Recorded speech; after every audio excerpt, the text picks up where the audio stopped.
Hey everyone, I hope you're having a fantastic day. In case you don't know me, my name is Debbie Balfour and I'm a full-time real estate investor. Prior to becoming a full-time real estate investor, I had roles in my corporate job in corporate IT as a business analyst, a project manager, and a risk manager. So why is this relevant? Well, in my roles as a project manager and a risk manager, I gained some skills and knowledge that I can actually, transpose, I can use in my real estate investing. And one of those things, those skills, one of those deliverables actually that I used as a project manager and a risk manager, I wanted to talk to you today about that we can use in real estate investing. And it's called a risk management plan. Now, you might not find this conversation so sexy, but it is really important. Before we get into what a risk management plan is, etc., let's level set. First of all, I want you to put your mindset into your mindset that as a real estate investor, you're a business owner. And that every deal that you're, prospective deal that you're, looking into or you're transacting on is a project. So think of it that way. Each is a project, and each of those projects should have a risk management plan. It is a critical document. Whenever I was doing a project, it is one of the most critical documents that's important towards the success of your project. So in this case, your project is your deal, is your real estate investing deal. So what is a risk management plan? So a risk management plan is this document that helps you to identify and assess potential risks. Now, it doesn't tell you what the risks are. You have to put them in, but that's what you're putting in there. You're identifying and assessing risks to the project, and it outlines to you and your team how to mitigate those risks should they occur. So you've already got a plan around it, right? So that's what a risk management plan is. And this is your opportunity to get as negative as you want. In real estate investing and as entrepreneurs, we always say we need to overcome fears. We need to, be positive, all those kind of things. Well, I'm encouraging you to be negative. This is your opportunity to say, what if? But what if this happens? But what if that happens? But what if that happens? Say it as many times as you want. Think of all the what ifs that could happen and write it down. That's what's in your risk management plan. That's where you start, right? So every deal, whether you're a passive investor or an active investor, you should have a risk management plan. Now, as a passive investor, your risk management plan will be a lot shorter than that of an active investor, because an active investor has got a whole whack of things that could possibly happen that they have to deal with in different phases, like starting with maybe I don't get the mortgage, right, from the A lender, etc. So right through the different phases of your deal, they're all different risks that you need to address. And that's what you put together, right? So why do you need a risk management plan? It's a rhetorical question because I'll give you the answer. Because by the time the risk occurs, it's too late for you to do anything. It's too late. Now you're running around with a chicken, like a chicken with your head cut off, trying to figure out what you're going to do about it.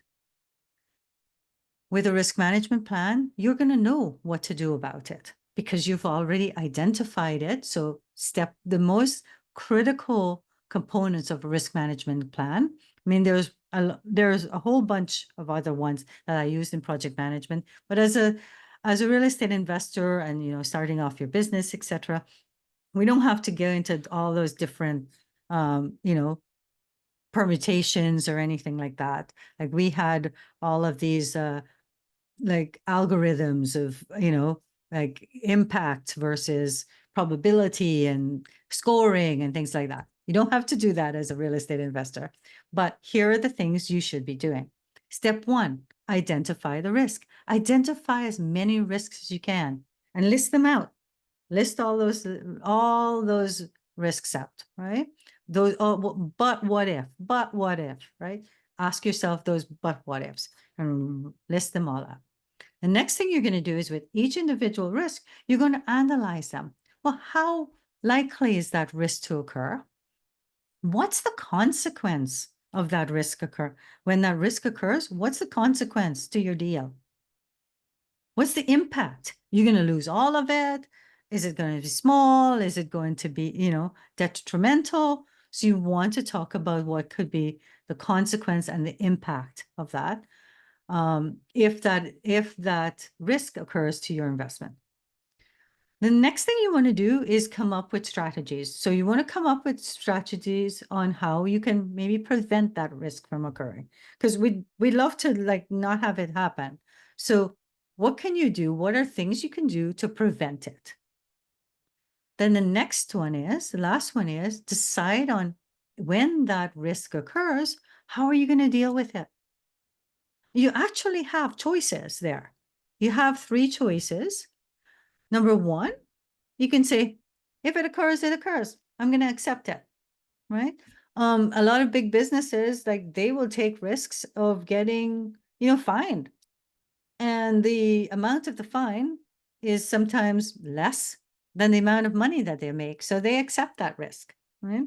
So you can decide that it's okay if it occurs, because maybe it's low impact, the consequences aren't as great, that you're going to accept that risk. The second thing is that you're going to eliminate that risk, right?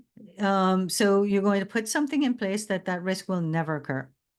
An example of this could be that you decide to say you've got a land development project, right? And you're building this multifamily of condos, and your risk is you don't get all of the units sold, or it takes too long to sell all the units, etc. So you can eliminate that risk by deciding to pre-sell the entire building to someone else. So pre-sell it to a REIT, pre-sell it to a pension fund or something like that. So you don't actually dig, you don't put shovel in the ground until that is sold. Once it's pre-sold, then you can start your development. So now you've just eliminated that risk that you may have, units that hasn't been sold. And then lastly is mitigation. How are you going to mitigate the risk when it occurs? What action plans are you going to have put in place? So these are things that you should be thinking about anyways, if it occurs, what are your backup plans? What are your different exit strategies? At what points do you trigger those things? Right? Which backup plan do you use for which mitigation plan do you use first? If that one, it doesn't work, what's the next one? So that's where you're going to set up those plans, and you're setting it up ahead of time. Right? So who is involved in creating this risk management plan? Everybody in your team. So it's not you just sitting there and coming up with the ideas and figuring it out. Involve your mortgage broker, involve your realtor, involve your lawyer, ask your lawyer about possibilities and solutions. Ask your accountant, ask your contractor, all of these people within your team. Get them to feed you risks, the what ifs, but also ask them to help you with the planning, the mitigation plan, the action plans around that. How can we eliminate it? How can we prevent it? How can we, if it occurs, what are the things we can do? Get everybody involved in this. And it's not a one-time planning. You don't just do it at the beginning of your deal. You're adding to it as things go along, because there might be things you forgot. Maybe it takes a different turn. Maybe your strategy changes a bit. So you need to just update your plan. Maybe you've gone past the phase where those risks could have occurred, and now it didn't happen, so you can close those risks. Or things that you don't want happening, but will of course happen, is that you were right. That risk happened, and now it's an issue.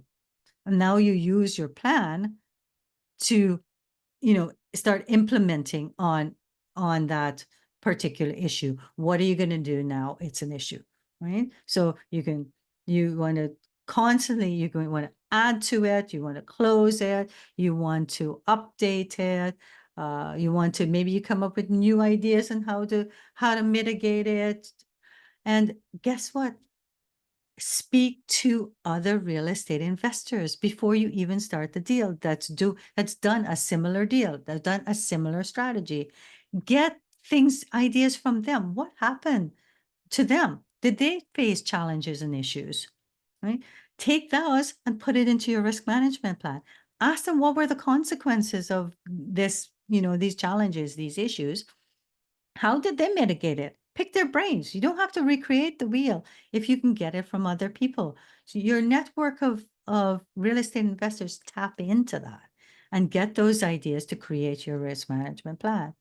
Yeah, it's going to take it's going to take a lot of effort to do it, but I promise you the rewards are so much more of being able to feel like the confidence in your deal by doing this. Number one, all right. Number two is you're going to save yourself time and money, and effort if one of these risks happen, or if it would have happened, but you had eliminated it, right? Once you created this plan for the first deal, well, if you're repeating something similar, like if it's a rinse and repeat, guess what? You already have your template. So you just take that template and now your next one, you don't even have to, you know, you may not even have to think about it because you already have your risks and what your plan is in mitigating them, right? So you're not starting from scratch there.